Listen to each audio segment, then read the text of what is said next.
আর সেই অধিকারের অংশীদার হতে আমি চাই না কোনোদিন।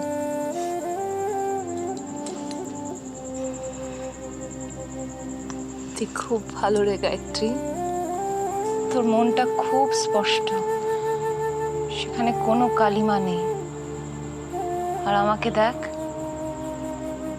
সারা জীবন শুধু সন্দেহ করে জ্বলে পুড়ে মরলাম এই ভেবে যাতে আমার ঘরে আমার সংসারে কেউ শীত কাটতে না পারে। এমনকি তাকেও, যে আমাকে সই বলে ডাকলো,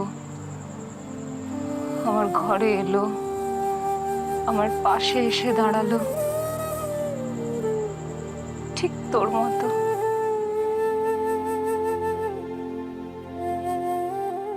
আজ থেকে আমি তোমারও বন্ধু। যে সে বন্ধু নই কিন্তু, একেবারে সই। আর সই পাতানো মানে জানো তো, না মরা পর্যন্ত সইয়েরা একে অন্যকে কাছছাড়া করে না, একে অন্যের সুখ দুঃখ সব ভাগ বাটোয়ারা করে নেয়। এবার ভেবেচিন্তে বলো দেখি, হবে আমার সই?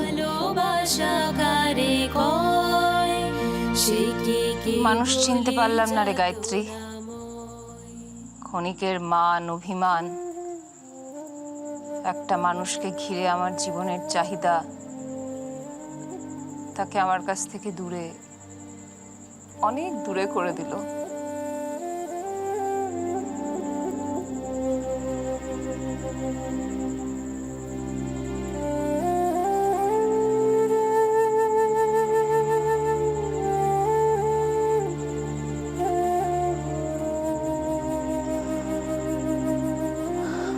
কিন্তু সে তো তোমার একার দোষ নয় দিদি। কেন খালি নিজেকেই দোষী করতে চাইছো? চাইছি এই কারণে, এই যে তুই সারা রাত আমার মাথার কাছে জাগলি, আমার জন্য এত কষ্ট করলি, আমি কি তোকেও সন্দেহ করিনি বল? ওসব কথা আজ থাক না দিদি, আমার কিচ্ছু মনে নেই, আমি সব ভুলে গিয়েছি। কিন্তু আমি যে কিছুই ভুলিনি। এই বাড়িতে দাঁড় করিয়ে তোকে আমি কত অপমান করেছি, অথচ দেখ, তোরা যারা কাছের ছিলি তারা রয়েই গেলি, আর যা সর্বনাশ করার সে ঠিক সেটাই করে চলে গেল।